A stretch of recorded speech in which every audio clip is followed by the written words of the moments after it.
Didier. Ah oui, Impeccable. volontiers. Ouais. Ouais, ouais. Bonjour à tous.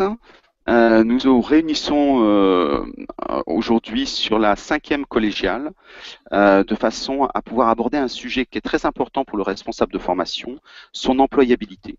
Le responsable de formation est tenu à être responsable et à porter son employabilité autant que l'entreprise. Et donc l'idée, c'est de travailler sur toute une série de conférences sur dire qu'est-ce que ça veut dire une fois qu'on a posé les mots et comment surtout on peut le mettre en œuvre. Et pour ce faire, on a choisi de ce qu'on appelle le professional branding. On a choisi de démarrer avec le numérique de façon à se dire comment est-ce qu'on peut gagner en présence, en visibilité sur son métier. Sachant que de plus en plus, des prestataires proposent des algorithmes pour être identifiés, pour être capables d'être choisis par rapport aux fonctions qui sont disponibles et surtout que l'on est dans un métier qui est en tension. C'est-à-dire qu'il y a trop de responsables de formation par rapport aux postes disponibles. D'où l'obligation de se différencier, de montrer en quoi on apporte des choses, en quoi on est meilleur que les autres et surtout quelle histoire on veut porter. Et pour ça, on a la chance d'avoir Sébastien Monnier, qui est président du CIO Camp, qui est venu Oui. accompagner avec son équipe.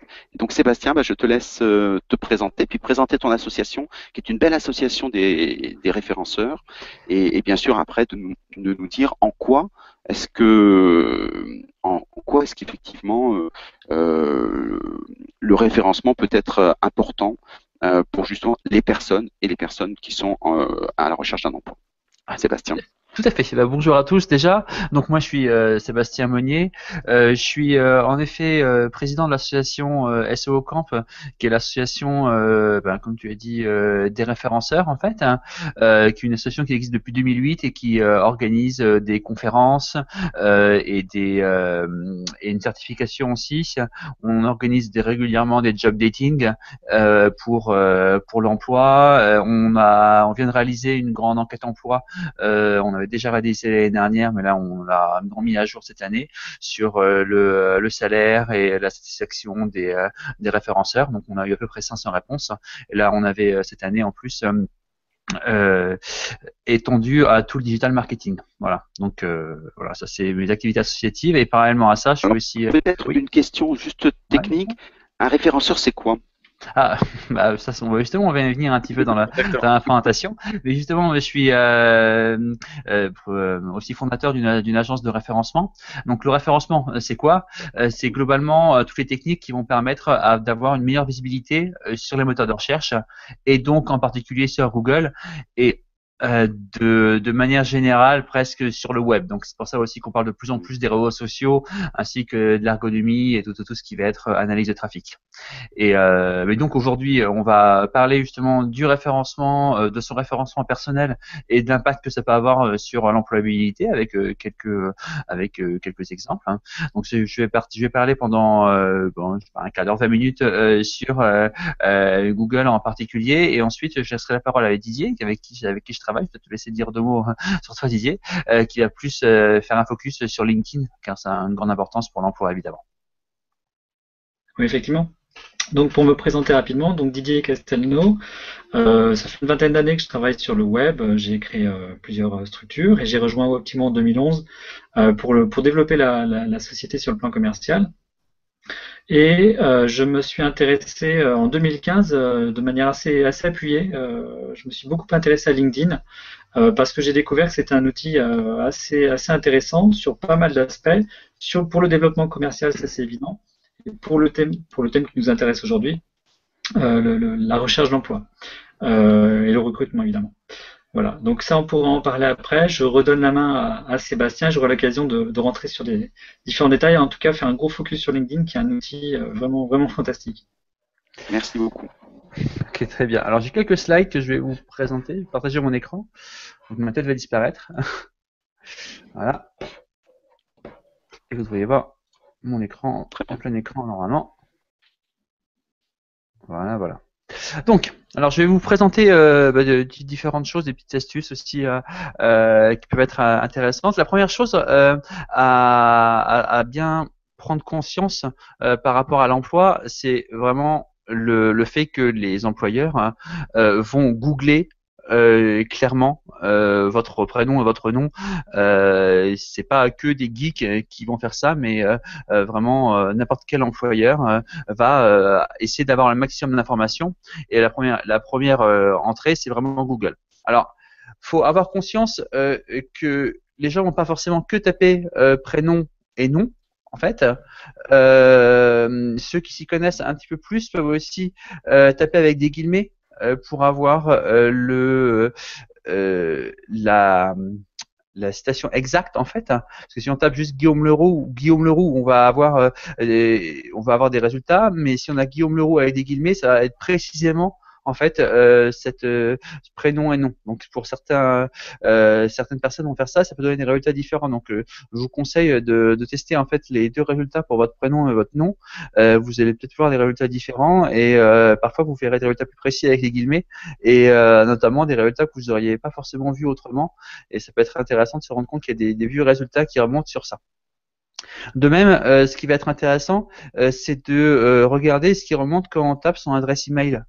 On n'y pense pas forcément, mais on laisse souvent son adresse email à différents endroits, parfois sans même qu'on le sache.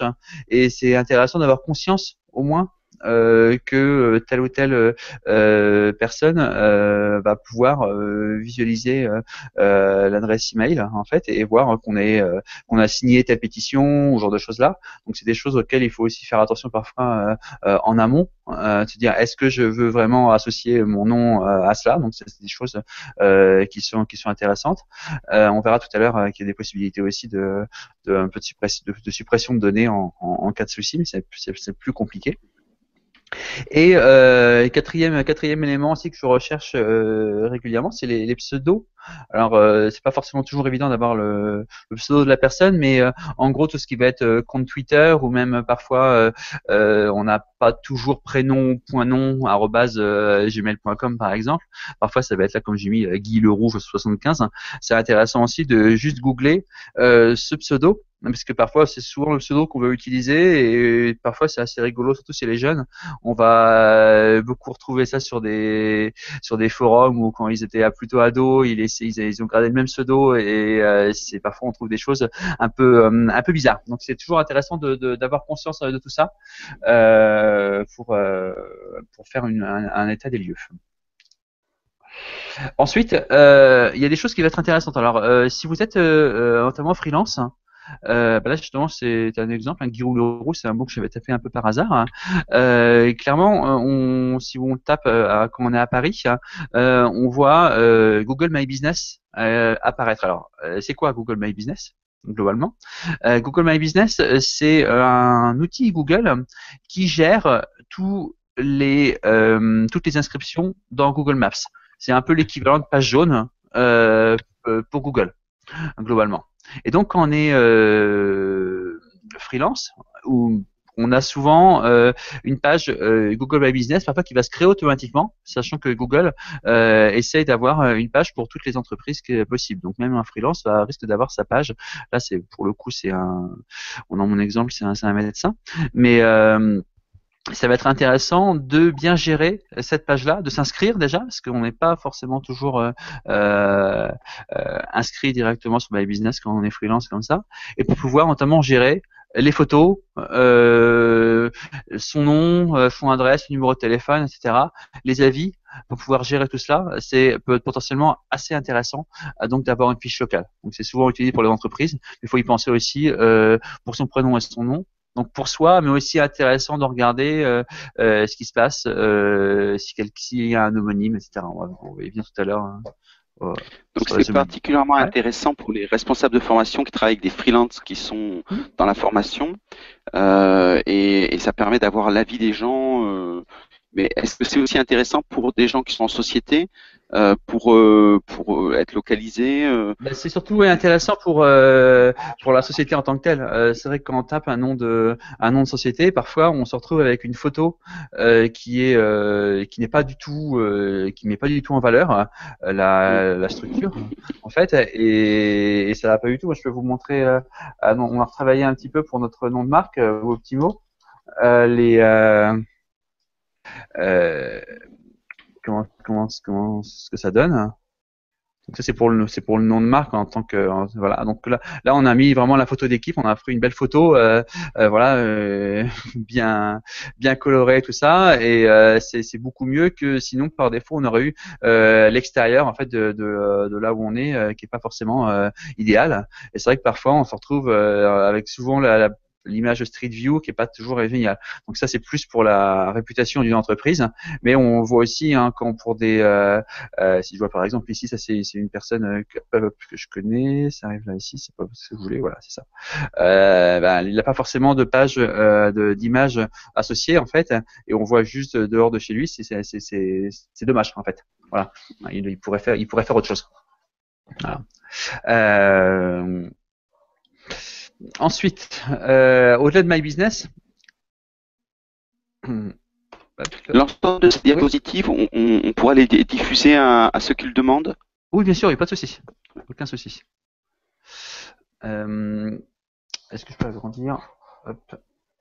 Non, non, je peux pas agrandir. Je peux, Billy, désolé, ça, je crois pas que je puisse agrandir.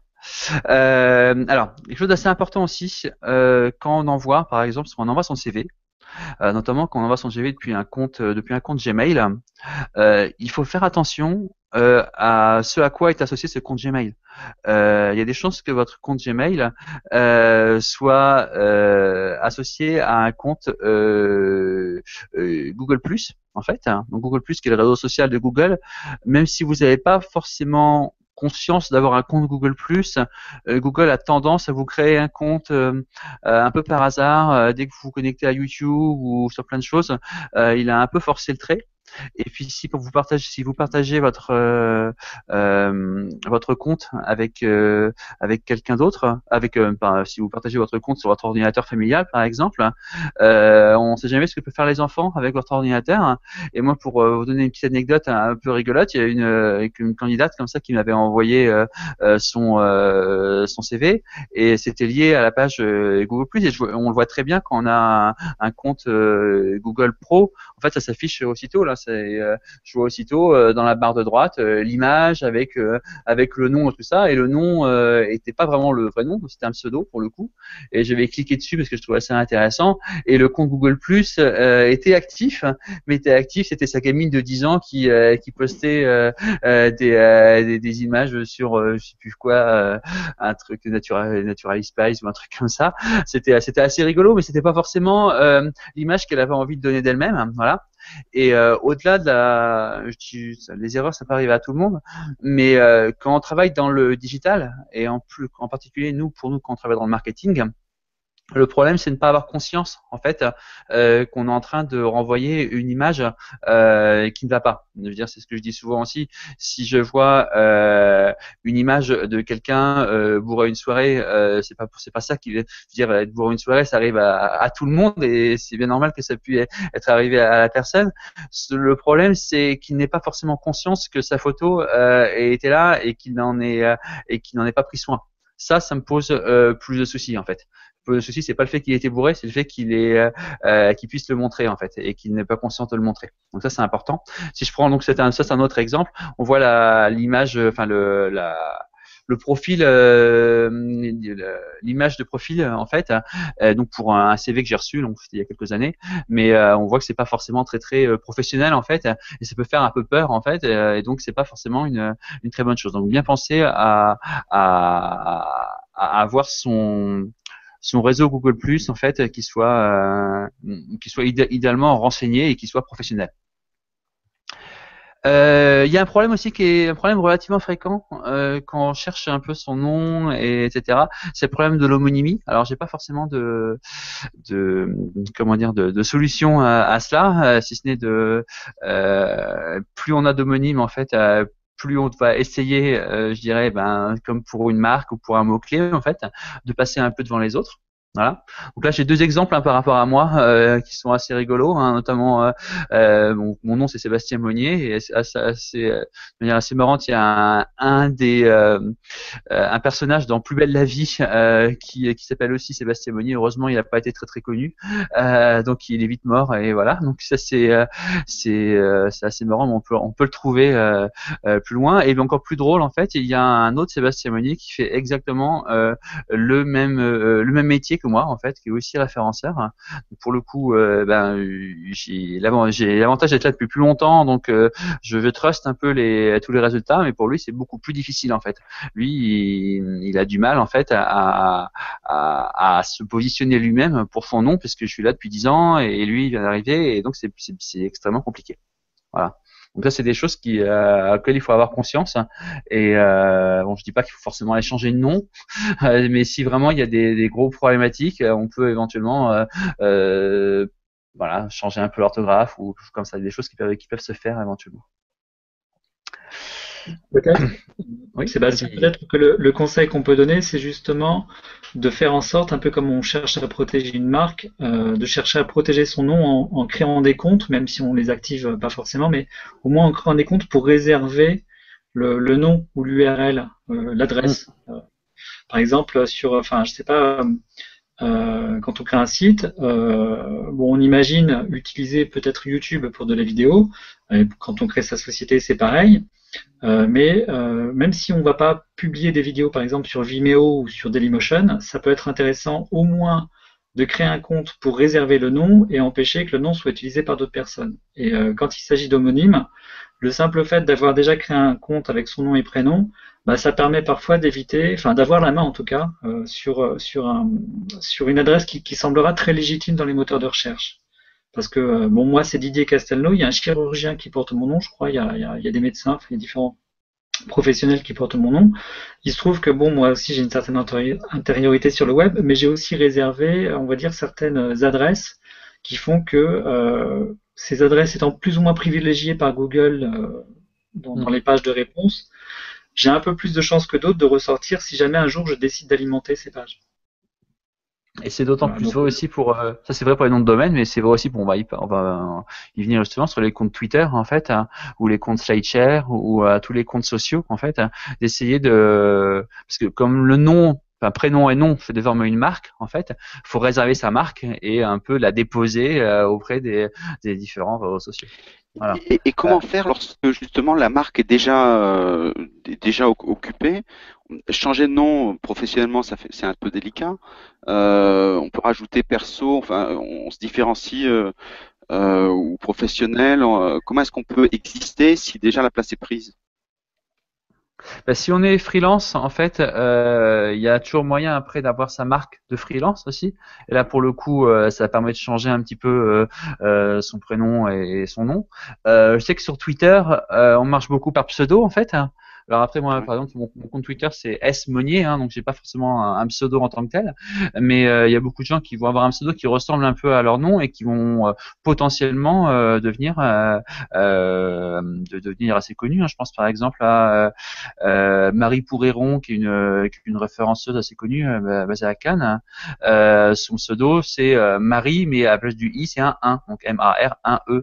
Voilà, ce genre de choses qui en fait, tout de suite donne une marque en fait à la personne en fait, où il y a une autre fille dans le SEO qui se fait appeler Miss SEO Girl en fait, dans le monde du référencement, et tout de suite elle a été associée, comme il n'y a pas énormément forcément de filles, ça lui a permis aussi de se mettre un petit peu en avant grâce à ça, avec le côté un peu girly, et donc c'est un aspect qui a assez bien marché en fait, et qui finalement tous ces gens-là arrivent en communiquant beaucoup, à largement aussi améliorer leur employabilité. Pour le coup, par exemple, pour Miss SEO Girl, qui il y a 4-5 ans n'était pas très très connue, en fait, grâce à un blog, grâce à une activité sur Twitter, et ben désormais, elle a aussi coécrit des livres et tout, puisqu'elle a, grâce à la notoriété qu'elle a réussi à acquérir sur Internet, en fait.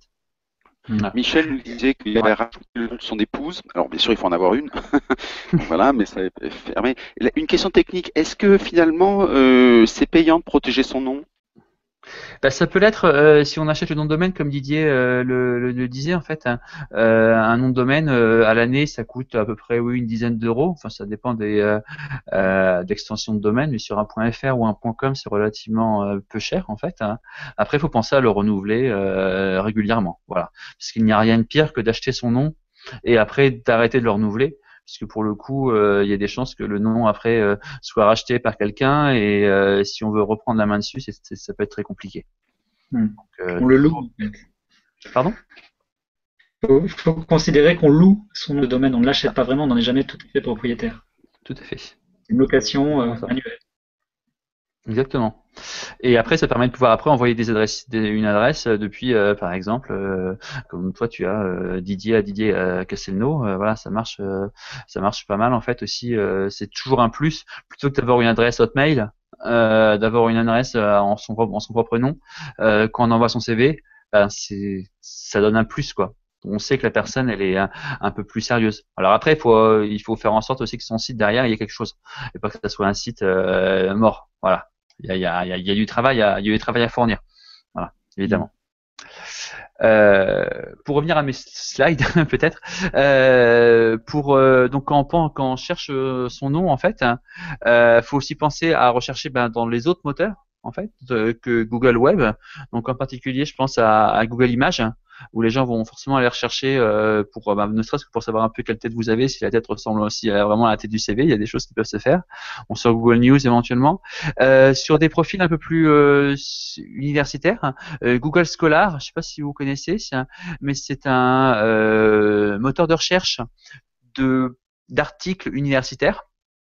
Donc ça peut être intéressant de voir si on a eu des articles si ils sont là et pour créer son propre profil Google Scholar. Hein. Donc ça c'est des choses qui peuvent se faire qui permettent de pouvoir revendiquer des articles. Donc, ça c'est des choses bien.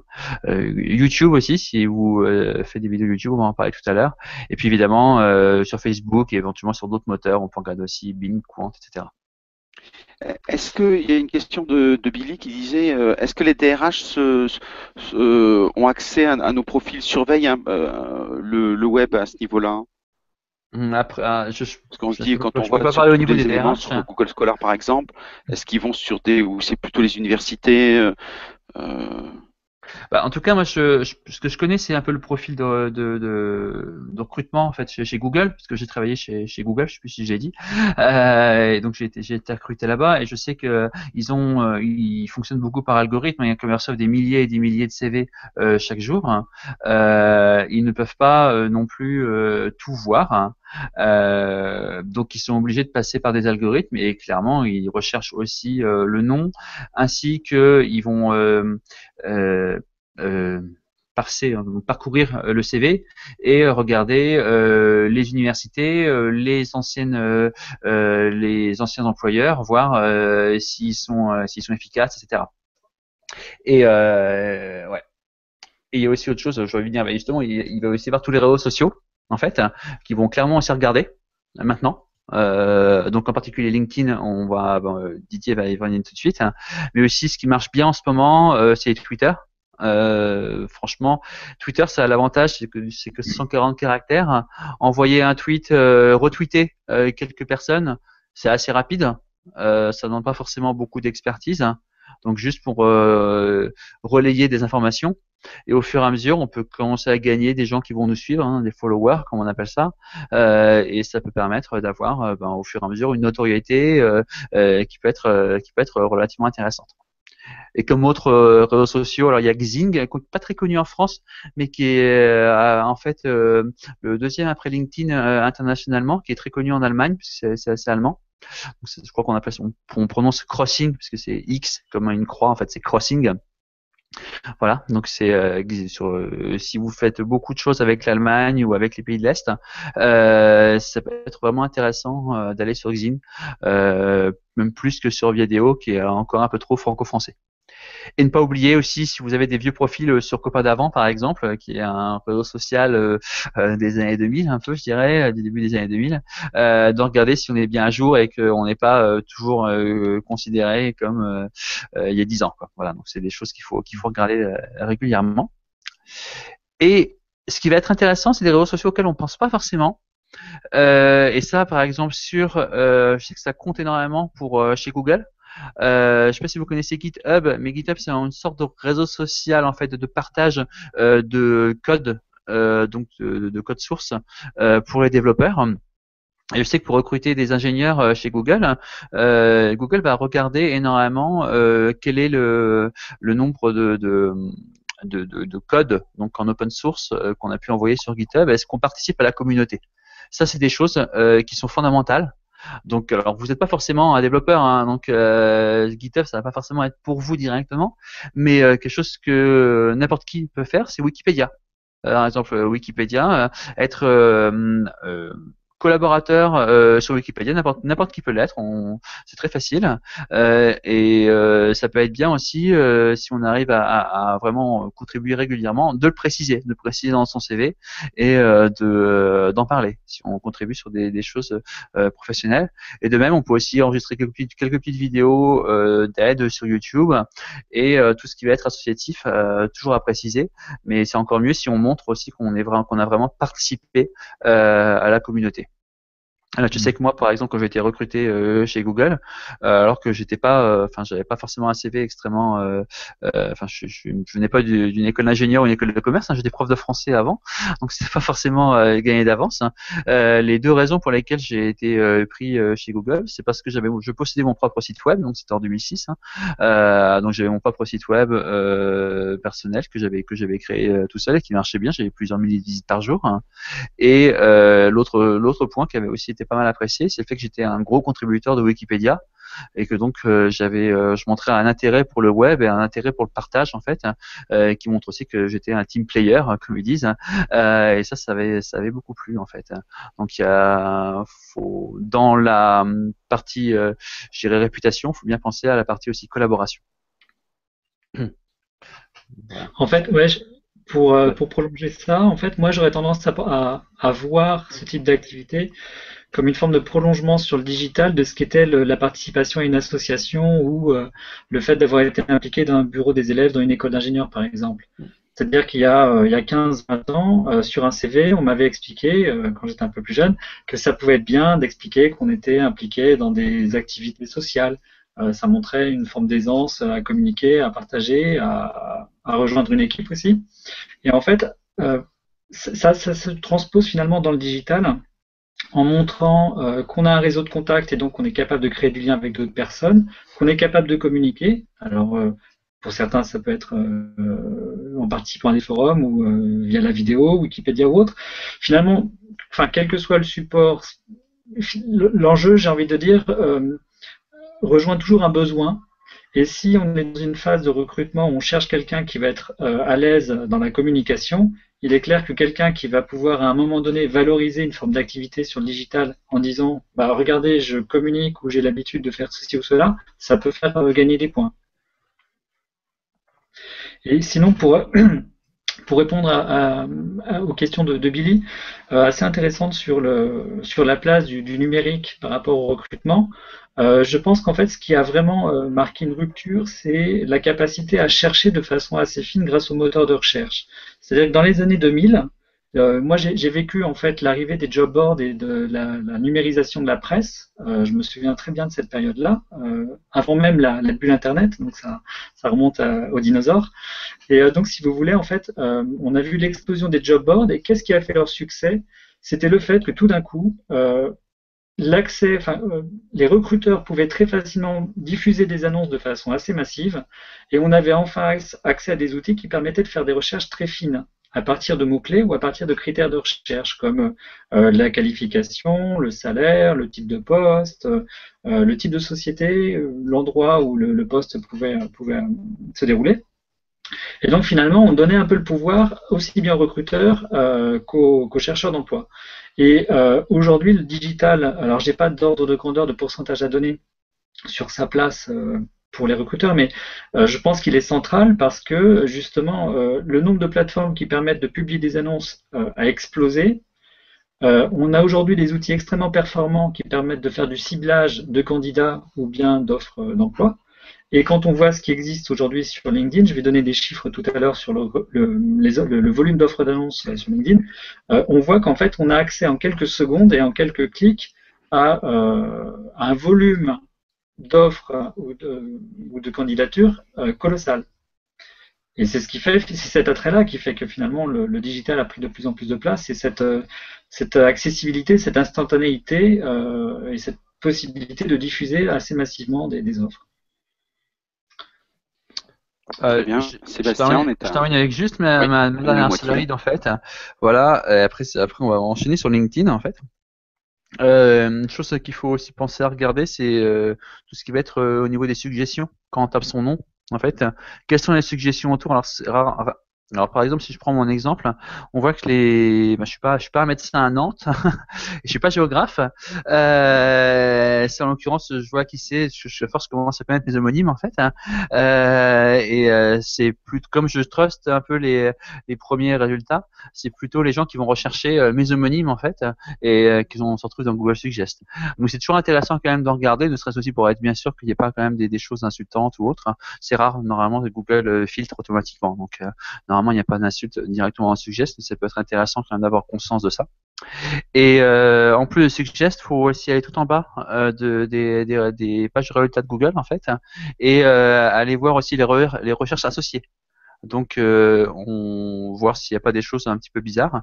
Donc là, par exemple, je suis assez content quand je vois que dans les recherches associées à Sébastien Monnier, donc à mon nom, il y a mon entreprise. Donc ça fait toujours plaisir, en fait. Donc voilà, des choses comme ça qui peuvent être intéressantes, au moins d'avoir conscience pour voir tout ça.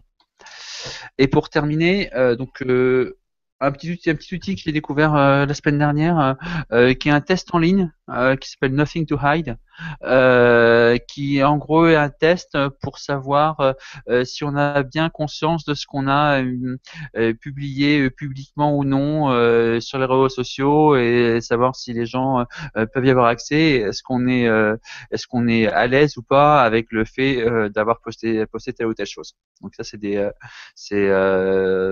intéressant, ça peut être un peu anecdotique, mais c'est toujours intéressant à regarder. Et le lien donc vers la suppression pour la protection des données, bon, on en parle beaucoup en plus en ce moment parce que Google a été condamné à une amende par la CNIL hier parce qu'ils n'auraient, selon la CNIL, pas respecté leurs engagements. En fait, mais sinon, quand on a une information gênante sur soi, en fait, par exemple une ancienne condamnation ou quelque chose comme ça, donc sur soi, hein, pas sur un homonyme, hein, ça fait partie des problèmes. Donc, faut envoyer une copie de sa carte d'identité et une déclaration sur l'honneur, je crois.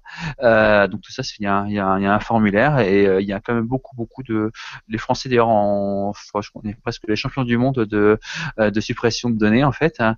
Et le site en tant que tel après reçoit qui a été filtré, reçoit une alerte pour dire telle page. Alors on ne sait pas qui a fait la demande. On sait que telle page a été supprimée pour une partie des requêtes en fait. Voilà, suite à la protection des données. Voilà, donc c'est des choses sur lesquelles il y a voilà.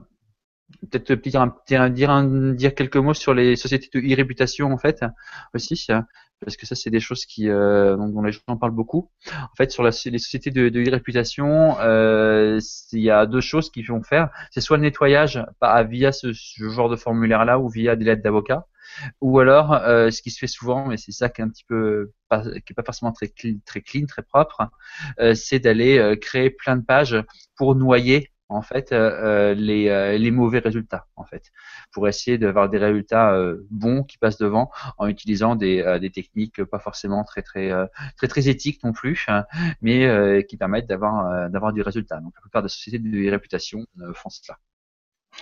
Voilà.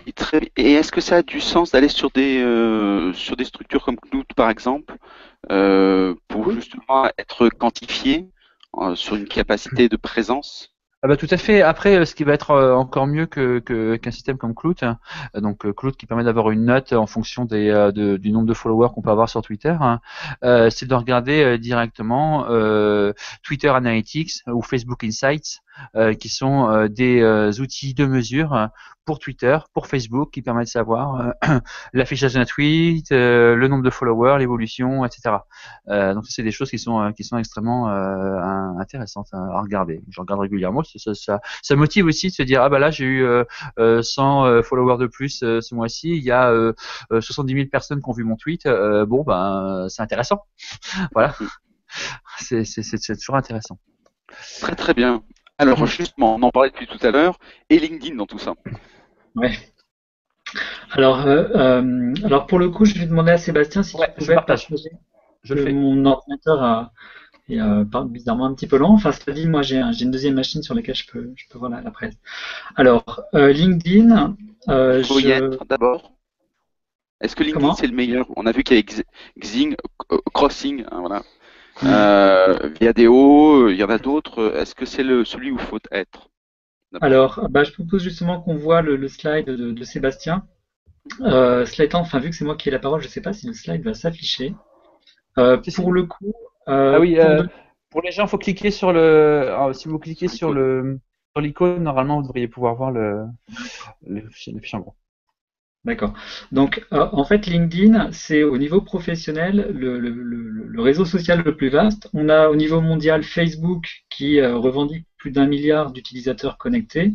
Et on a au niveau professionnel, B2B, LinkedIn qui est nettement en tête. En France, on a Viadeo, mais si aujourd'hui on s'intéresse aux réseaux sociaux et au fait de développer du business ou trouver, pourquoi pas, un poste, faire évoluer sa carrière, c'est quand même LinkedIn qui est en tête et qui, en termes d'innovation, d'évolution, est quand même plus actif. Autour de moi, j'entends quand même beaucoup plus de gens me dire je suis sur LinkedIn ou bien je suis plus actif sur LinkedIn que sur Viadeo. Voilà. Alors, pour donner quelques chiffres, LinkedIn était quand on regarde sur Internet, il y a 2 ans, 350 millions d'utilisateurs, peut-être quelque chose comme ça. Le cap des 400 millions a été dépassé. Si on va sur leur page de présentation pour la presse, on voit que donc le dernier chiffre, c'est 414 millions de membres, et c'est en croissance de façon assez spectaculaire. Le site existe en différentes langues. Alors, une petite astuce, il n'est pas aussi avancé en français qu'en anglais. Et moi, à titre personnel, qui l'utilise beaucoup pour du business ou pour aider des personnes, j'utilise LinkedIn en anglais avec une interface en anglais parce que j'ai accès à des fonctions en plus gratuites qui n'existent pas sur la version française. J'aurai l'occasion en partageant l'écran, si ça fonctionne, de vous le montrer. Voilà, donc la question étant, est-ce qu'il faut être sur LinkedIn? Moi, j'aurais tendance à dire oui, parce qu'aujourd'hui, il y a du business potentiel. On a 11 millions de membres français qui sont inscrits. Et pour tout simplement être dans une forme d'acquisition de compétences, parce que si aujourd'hui vous n'avez peut-être pas bien conscience du fait que LinkedIn puisse vous apporter quelque chose, il est très probable que d'ici 1 an ou 2, parce que de toute façon tout le marché y va, on va dire l'aisance ou les petites compétences que vous aurez pu acquérir au fil du temps, pas à pas, seront à un moment donné utiles et peut-être même stratégiques. Alors, en fait, pourquoi est-ce que les gens vont sur LinkedIn? C'est parce que bien souvent, enfin, il y a une forme de pression sociale qui nous amène tous à y être. C'est-à-dire, quoi, t'as pas un compte LinkedIn? Bon, bah ok, je crée un compte LinkedIn. Donc, on crée une fiche et partant de là, finalement, assez peu de choses se passent. C'est à partir du moment où on rentre dans l'usage de l'outil et qu'on commence à l'utiliser ou bien pour faire évoluer sa carrière, chercher un poste, ou bien pour essayer de développer son activité, trouver des partenaires et trouver des clients, que là, vraiment, on prend conscience de choses qui ne sont pas apparentes. Et moi-même, à titre personnel, j'ai décidé de mettre le paquet, on va dire, sur LinkedIn. J'avais 500, comme beaucoup de gens, plusieurs centaines de contacts parce que j'ai une activité orientée marketing, communication. Mais j'ai décidé d'aller beaucoup plus loin que ça et de développer un réseau de contacts qui compte aujourd'hui plus de 5000 contacts. Et tous les jours, j'ai des surprises, de bonnes surprises. J'ai envie de dire que le potentiel de LinkedIn se révèle finalement jour après jour. Et c'est quelque chose dont on ne peut prendre conscience que quand on commence à l'utiliser en l'intégrant dans un process pro. Voilà. Est-ce qu'il est de bon ton de prendre Premium ou est-ce que le gratuit suffit? Alors, le gratuit peut suffire. Et c'est quand on commence à avoir une utilisation intensive que le premium va s'imposer parce que LinkedIn va bloquer le nombre de recherches mensuelles qu'on va pouvoir faire. Et moi, en fait, ce qui m'a fait basculer vers l'offre payante, c'est pas le fait de pouvoir envoyer des emails, parce que ça, c'est presque, enfin, certaines personnes trouveraient ça presque un peu rétrograde, parce que l'email, donc qui est inclus dans l'offre payante de LinkedIn, ça permet d'envoyer un message privé via la plateforme, via LinkedIn, à des personnes avec qui on n'est pas déjà en relation. C'est finalement un peu comme envoyer un email. Et certaines personnes qui s'intéressent à ce qu'on appelle aujourd'hui le social selling, c'est-à-dire dans le domaine du business développement, du commercial, la vente via les réseaux sociaux, beaucoup de gens vont considérer qu'envoyer un message à froid, de but en blanc, comme ça, à quelqu'un avec qui on n'aura pas créé de relationnel, c'est un peu à l'ancienne. Et aujourd'hui, vous avez des stratégies plus efficaces qui vont permettre de créer du relationnel, qui ne vont pas s'appuyer sur un message qu'on envoie comme ça de but en blanc à quelqu'un qu'on ne connaît pas, mais qui vont plus s'appuyer sur des stratégies d'approche où on va créer du lien. J'aurai peut-être l'occasion d'en parler aujourd'hui, mais disons que pour résumer, l'offre payante de LinkedIn n'est pas indispensable. Moi, j'ai vécu ça pendant des mois et ça s'est très bien passé. Mais à partir du moment où on souhaite, entre guillemets, un peu industrialiser son approche et en faire un véritable outil de prospection, de recrutement ou autre, c'est vrai qu'à un moment donné, les fonctions payantes débloquent certains freins que LinkedIn a imposés structurellement. Voilà, ils veulent gagner des sous aussi, donc ils ont, on va dire, imposé certains freins qui vont être débloqués en passant à la formule payante. Voilà. Donc, pour revenir au slide et par rapport aux chiffres, on a donc aujourd'hui un volume d'utilisateurs qui est assez colossal et tous les métiers finissent par y être représentés. Si on cherche même plombier, on a, j'avais fait la recherche il y avait quelques temps sur des métiers qui sont très peu connectés a priori. On a même de plus en plus de gens qui y sont, et que ce soit pour du recrutement comme pour de la recherche de partenaires ou de prestataires, je pense qu'on va avoir de plus en plus des métiers traditionnellement assez éloignés du digital qui vont y aller. Alors, Michel pose la question du coût. Il y a différentes formules chez LinkedIn, selon qu'on ait des objectifs de recrutement ou des objectifs plutôt de développement commercial. J'ai pas la grille de tarifs en tête, mais en gros, c'est, on va dire, 29 euros, 29 $, et puis on peut monter à 69.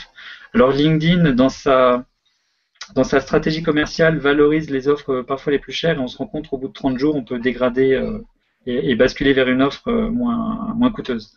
Voilà. Donc, par rapport au coût, LinkedIn propose sa grille de tarifs. Je ne sais plus sur quelle page, mais elle est assez facile à identifier. Je vais tenter le partage d'écran. Apparemment, on voit pas.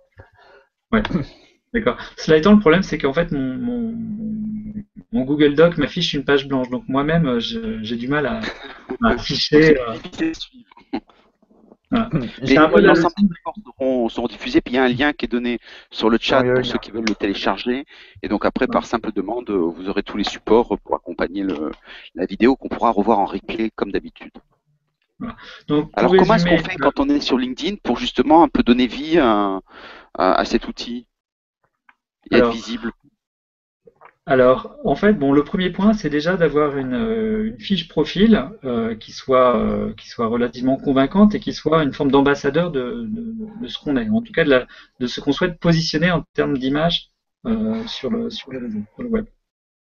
Alors, un point vraiment important, c'est la photo. Déjà, on a pas mal de profils pour lesquels il n'y a pas de photo, et même si on peut déplorer on va dire, le règne de l'image, il faut considérer que la photo, c'est quand même très important.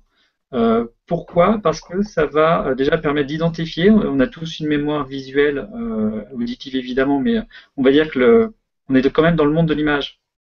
Et donc le fait de pouvoir se raccrocher à un visuel est important. Et on a aussi des éléments où ça va dans une certaine mesure rassurer. Ça va permettre de se dire, ok, la personne n'a rien à cacher, elle se montre, et finalement,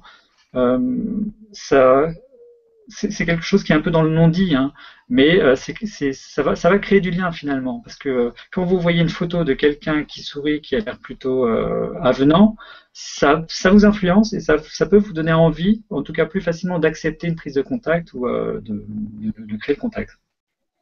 En fait, il y a un site américain, je pourrais retrouver le nom, qui a fait une étude et qui a demandé à un panel d'utilisateurs de noter et de mesurer le degré de confiance ou de sympathie qu'on pouvait avoir juste en regardant les photos. Et les résultats sont assez spectaculaires et ont permis de dégager des critères par rapport à une photo idéale. En gros, la photo idéale, c'est la photo de quelqu'un qui sourit, plutôt de face, dont on voit les yeux, dont on voit le menton, qui a un sourire sincère, c'est-à-dire qu'en fait, un sourire sincère, ça se traduit notamment par des dents visibles éventuellement et des petites pattes de doigts. Ça peut sembler du détail, mais en fait, ça a été mesuré de façon quasi scientifique. Et c'est des choses qui sont toujours intéressantes à prendre. Et donc finalement, faites l'expérience vous-même. Quand vous consultez le profil d'une personne et que vous voyez une photo sympa, posez-vous la question, est-ce que ça donne pas un peu plus envie d'être en relation avec cette personne? Et je pense que la réponse est plutôt oui. Alors après, on peut regretter encore une fois le fait que c'est du superficiel, c'est juste de l'image, mais en même temps, on est des êtres sociaux. Est-ce que tu penses que ça vaut le coup, justement, quand on est en recherche d'emploi, d'investir un peu dans un photographe, en fait, pour qu'un photographe vous prenne en photo? Alors oui, c'est marrant que tu poses cette question. La réponse est oui. Moi, j'aurais tendance à dire, n'hésitez pas à faire plein de photos, à regarder parmi les photos que vous avez, celles qui seraient les plus à même de vous valoriser. Sans mentir, il ne faut pas aller chercher une photo qui date de 15 ans. J'ai tellement entendu autour de moi cette remarque qui est j'ai pas de belles photos que en fait j'ai décidé de prendre contact via LinkedIn avec différents photographes et de constituer un petit réseau de photographes prêts à venir dans l'entreprise pour faire un portrait. Donc ça vaut la peine d'investir pour un peu moins d'une centaine d'euros. On peut avoir un photographe professionnel qui vienne dans vos locaux et vous fasse le portrait.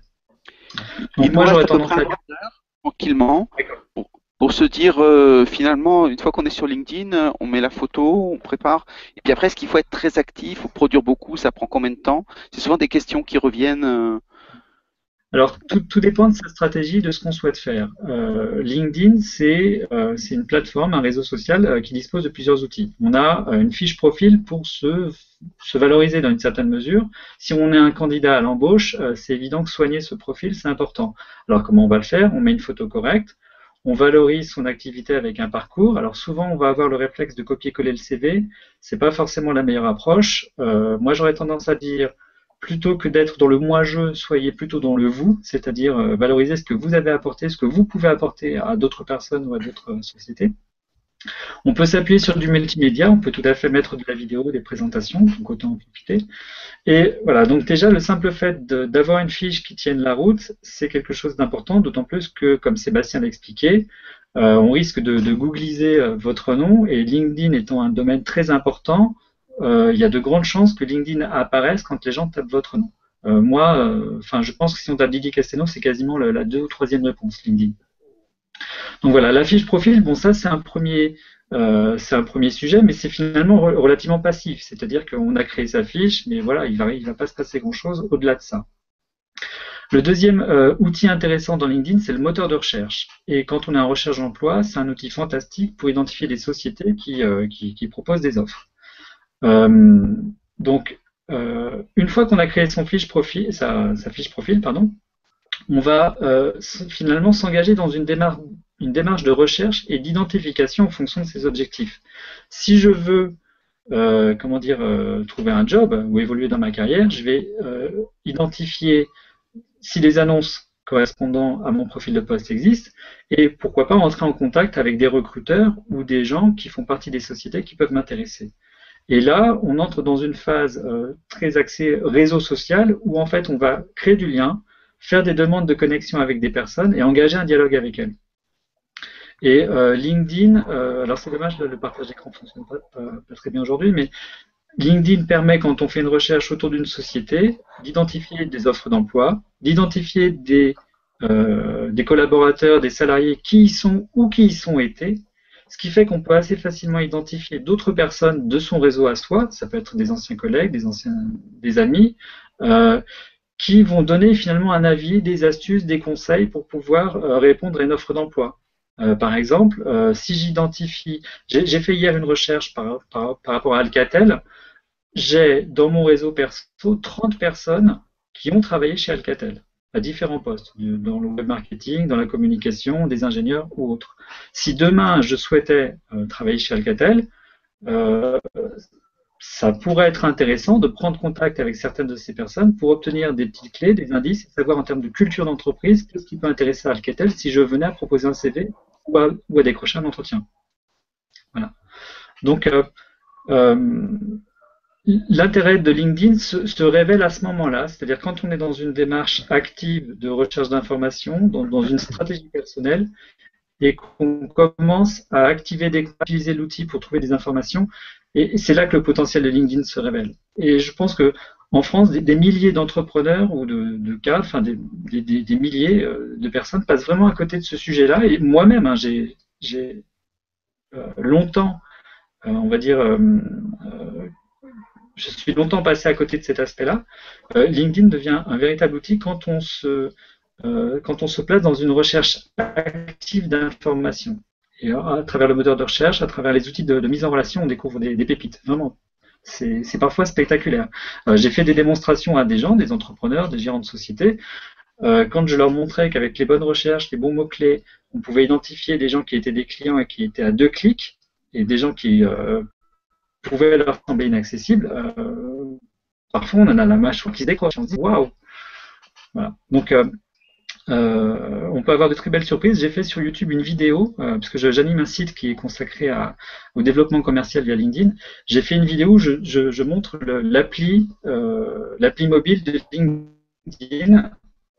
Et en fait, par hasard, en faisant une recherche, j'ai vu que Thierry Breton, l'ancien ministre d'Industrie et donc PDG d'Atos, il était à un contact de moi. Enfin, en fait, on a avec LinkedIn la possibilité de développer son réseau de contacts. On prend contact avec des gens qui deviennent des contacts de niveau 1 et leurs propres contacts sont des contacts de niveau 2. Il se trouve qu'on peut comme ça se rendre compte qu'on a des gens très intéressants pour des raisons stratégiques, de développement de carrière, de développement de business, qui peuvent finalement être à quelques clics de vous. Et c'est assez spectaculaire à constater avec LinkedIn. Et ça permet d'étendre son réseau, de les interpeller. Comment est-ce qu'on peut appeler, si on est par exemple, on a Thierry Breton, ce qui est quand même pas neutre pour rechercher un emploi, comment est-ce qu'on peut l'interpeller sur LinkedIn? Alors, en fait, il y a différentes façons de le faire. La première, la plus triviale, c'est de demander une mise en relation, entre guillemets. Enfin, c'est de cliquer sur le bouton connecter, je ne sais plus quel est le terme exact, mais de faire en sorte de se signaler à Thierry Breton, par exemple, et lui envoyer un message. Alors ça, c'est vraiment important. Il faut toujours personnaliser la demande de mise en relation. En expliquant un peu un avant, un pendant et un après. C'est-à-dire pourquoi, qu'est-ce qui nous rend légitime à contacter cette personne, qu'est-ce qu'on a envie de proposer, qu'est-ce qu'on pourrait faire avec elle plus tard, qu'est-ce qu'on va lui apporter. Si on arrive en quelques lignes à apporter des éléments d'info par rapport à ça, on a de grandes chances que les personnes acceptent la demande de connexion. À titre personnel, moi j'ai voulu expérimenter quelque chose, j'ai voulu ne pas écouter le conseil qu'on lit beaucoup sur Internet, qui est de ne pas contacter des gens que vous ne connaissez pas. Pourquoi? Parce que je me suis dit, attendez, si je veux développer ma société ou l'offre ou aider des gens à développer leur business, je dois nécessairement contacter des futurs clients que je ne connais pas encore aujourd'hui. Donc ce que j'ai fait, c'est que j'ai expérimenté différentes stratégies de prise de contact et la bonne surprise que j'ai eue, c'est que à partir du moment où on a la bonne approche, vous avez un nombre, moi c'est 100%, hein, vous avez un nombre très important de gens qui vont ou bien accepter ou bien ne pas accepter, mais rester neutre par rapport à ça. C'est-à-dire que vous ne vous faites pas taper sur les doigts parce que vous allez solliciter des gens leur proposant d'être dans votre réseau de contact. Et donc, en fait, en l'espace d'un mois, moi, à titre personnel, j'ai développé un réseau de contact de 2000 personnes très qualifiées, qui sont des dirigeants, des gens des univers qui m'intéressent. Et donc, en un mois, on peut facilement développer un réseau de 2000 contacts très qualifiés. Et c'est gratuit. Et donc, on arrive à la fin, peut-être un ou deux encore conseils pour les gens qui aimeraient se lancer après tout ce que vous avez donné, qui est passionnant. Ceux qui ont encore envie pour qu'ils soient dans les meilleures conditions. Alors, si des gens se posent des questions par rapport à l'optimisation de sa fiche profil, sur le site socialsellingclub.com, je propose un petit e-book gratuit qu'on peut télécharger et qui explique en une dizaine de pages comment optimiser sa fiche profil et quel type d'action on peut mettre en œuvre une fois qu'on a optimisé sa fiche. Après, par rapport à des conseils Peut-être que pour j'aurais... revenir sur une question, parce qu'elle revient souvent, ça prend du temps. Il faut mettre combien de temps pour s'occuper de son LinkedIn efficacement? Moi, alors, je pense qu'on peut y consacrer 20-30 minutes par jour. Et en fait, ensuite, ces 20 à 30 minutes deviennent du temps opérationnel de business. C'est-à-dire que j'expliquais tout à l'heure que par rapport à certains contacts, aujourd'hui, je vais échanger via la messagerie privée de LinkedIn plutôt que par email. Parce que c'est plus rapide, parce que on est dans une première phase d'échange. Et donc finalement, ce temps que je passe, est-ce que c'est du temps perdu consacré à du réseau social ou bien est-ce que c'est du temps professionnel que je passe dans le cadre d'une activité professionnelle? Ben, finalement, c'est un peu les deux. Voilà. Donc en termes de temps, j'ai tendance à dire démarrer doucement, mais démarrer. Par rapport à Twitter, par exemple, qui Et est ça nous aussi servira de très conclusion, utile, Sébastien. Twitter, en fait, beaucoup de gens l'utilisent pour faire leur veille. Et donc, au lieu d'aller juste bookmarker et mettre enfin, sur un fichier texte ces différents liens, bah là, on les retweet. En fait, on retweet ce qu'on a trouvé intéressant et son profil en fait sert aussi bien donc pour les autres que pour soi. C'est une manière aussi de partager sa veille. Donc ça va pas forcément dépenser plus de temps en fait de bien retweeter que que de juste de faire sa veille classiquement en fait. Donc ça c'est des choses intéressantes Et à c'est voir. mieux d'écrire soi-même des contenus que de reprendre des contenus existants. Bah, oui, c'est mieux, mais alors après, on n'est pas non plus on peut aussi reprendre des contenus existants et leur amener un éclairage. Alors, c'est un éclairage de 140 caractères, hein, toujours un petit peu différent. Alors, pour le coup, LinkedIn, on peut aussi permettre de partager des choses, voire Facebook. Hein. Facebook. Alors, par exemple, sur Facebook, c'est vrai qu'on n'a pas du tout parlé. C'est donc peut-être une petite ouverture. Je connais pas mal de gens qui ont deux Facebook, un Facebook perso et un Facebook pro. En fait, c'est ce que j'ai aussi moi. Je sais que Facebook n'autorise normalement pas ça. Il faut avoir un seul compte Facebook normalement, mais après il est pas trop chiant là-dessus. Mais c'est vrai que c'est utile. Et sur mon Facebook Pro, maintenant je vois que j'ai 400-500 personnes en fait que je connais, avec qui j'interagis et je poste des trucs évidemment très différents entre mon perso et mon pro.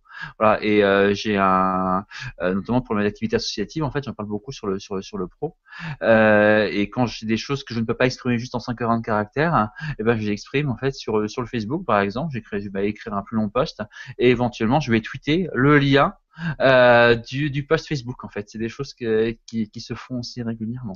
Et des agrégateurs, parce que quand on voit tous les réseaux qui sont pas forcément tous connectés les uns avec les autres, est-ce que c'est intéressant d'avoir un agrégateur qui pilote l'ensemble de ces réseaux? Oui, c'est assez intéressant, notamment des outils comme Hootsuite, par exemple, hein, vont être pas mal, et puisque ça va permettre aussi de pouvoir non seulement agréger, mais aussi anticiper. On va dire, tiens, je vais tweeter ça à telle date. En fait, notamment pour annoncer un webinaire comme aujourd'hui, ou dire j'ai tweeté juste avant pour parler de ça. Vous pourrez le voir sur mon compte Twitter.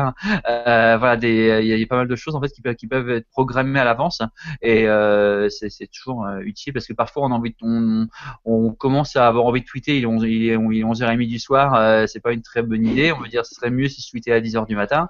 Voilà, donc on peut repousser son tweet un peu plus tard. Voilà. Ou voir son retweet aussi. On peut aussi retweeter plus tard, une fois que quelques jours plus tard, une fois que le buzz est passé, pour essayer d'avoir un peu plus de visibilité sur son retweet. Enfin, toujours de petites astuces. Merci beaucoup à tous les deux, c'était passionnant, c'était un vrai bonheur de vous entendre, une belle mécanique bien huilée, ça pose plein de questions et plein d'envies. Donc j'espère que ça a donné à tous ceux qui l'ont en direct, qui ont suivi, qui ont pu participer avec les chats, vont se lancer, hein, pour tous ceux qui l'ont pas déjà fait. Tous ceux qui vont le revoir en replay, n'hésitez pas, et puis après, allez sur les sites de nos invités. Et en tout cas, ensemble, encore une fois, un grand merci. Et puis on va faire d'autres choses parce que l'idée pour la FEN, c'est vraiment d'ouvrir un chantier. C'est la première fois qu'on le faisait pour être capable de travailler cette employabilité avec le numérique de façon à préparer nos membres à rentrer dans le 21e siècle efficacement. Voilà, merci beaucoup à vous. À très bientôt. Au revoir à tout le monde. Au revoir. À très bientôt. Au revoir.